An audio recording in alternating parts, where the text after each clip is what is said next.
नमस्कार मित्रों। आज नाटो, अमेरिका, ट्रंप, पूरे विश्व और यूएन को देखने के बाद, दो महायुद्धों के बाद बनी स्थिति को देखने के बाद ये साफ हो जाता है कि जो शांति के काल हैं वो बस युद्ध की तैयारियों के काल होते हैं। जो उसमें पिछड़ जाता है उसका अस्तित्व मिट जाता है। यूरोपियन यूनियन, नाटो के बाकी सदस्य अमेरिका के इस झांसे में आ गए कि हम उनकी रक्षा करेंगे। कोई किसी की रक्षा नहीं करता, कोई किसी की रक्षा नहीं करता। शांति के काल में युद्ध की तैयारियां करनी होती हैं। अगर आप नहीं कर रहे हो तो आप अपने मिटने की तैयारी कर लो। अमेरिका ने इस समय अपने टेक्नोलॉजी का ध्यान दिया। जिन भी राष्ट्रों ने थोड़ी टेक्नोलॉजी का ध्यान दिया वो आज अपने अस्तित्व की रक्षा कर सकते हैं। लेकिन जिन्होंने सेना को छोड़ करके और किसी और चीज़ पर ध्यान देना ज़्यादा चालू कर दिया और सेना को प्रायोरिटी नहीं दी, चाहे वो हमारे रजवाड़े रहे हों, अपनी सुरक्षा के लिए दूसरे पर निर्भर रहे, कंपनी पर निर्भर हो गए, फिर अपना अस्तित्व मिटा लिया, चाहे ये नाटो के आज के मेंबर रहे हों, चाहे यूएन के सदस्य रहे हों, कोई भी संस्था किसी और की सुरक्षा नहीं कर सकती है, न की है आज तक।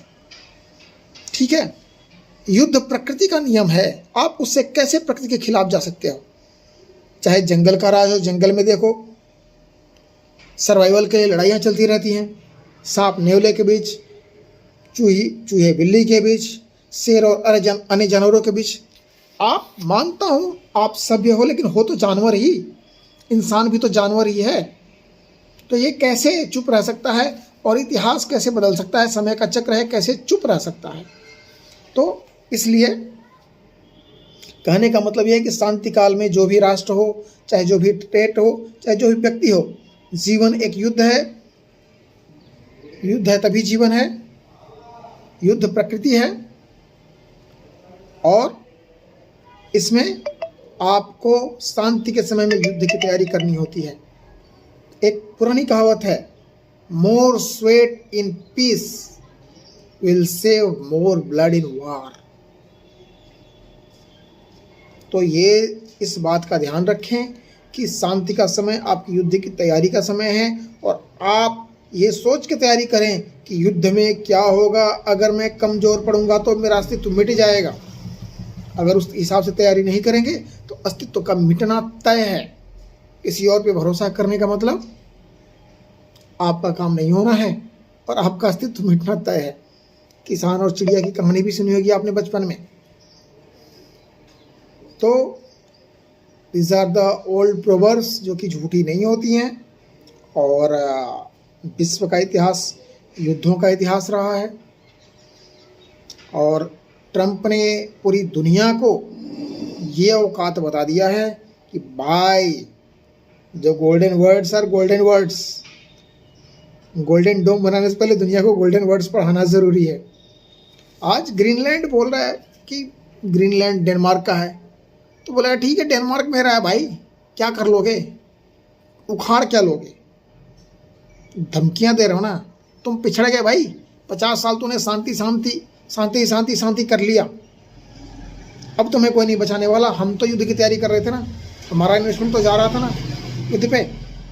जिस तरह से ईस्ट इंडिया कंपनी अपने सैनिकों को बढ़िया पेमेंट देती थी, बढ़िया आर्मामेंट, बढ़िया टेक्नोलॉजी पे खर्च किया, तकनीकी ज्ञान पे और सब चीज़ पे नज़र बनाए रखी, आत्मनिर्भर रखी, उसी तरह से अमेरिका ने किया। ये वही अंग्रेज है भाई, दुनिया पे राज करने वाले। इंग्लैंड से शिफ्ट होकर अमेरिका चले गए। Making America great again, like making the great Britain था। तो वो चीज़ है। तो ये चीज़ें ध्यान रखें। आप अपने गांवों का स्ट्रक्चर युद्ध के लिए बनाएं।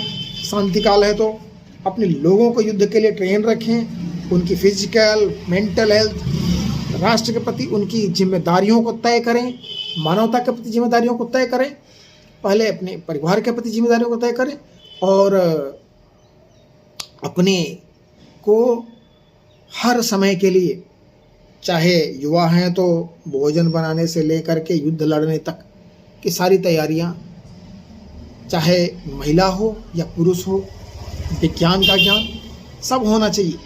नहीं तो सारी आपकी जो समृद्धि है, यूरोप की समृद्धि आज काम आ रही है क्या डेनमार्क को बचाने में? नहीं आएगी।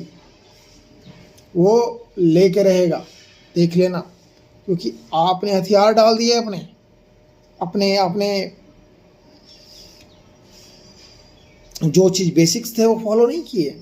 चाहे इंग्लैंड हो, फ्रांस हो, इन लोग तो नाटो के भरोसे थे और नाटो में ही दरार हो गई।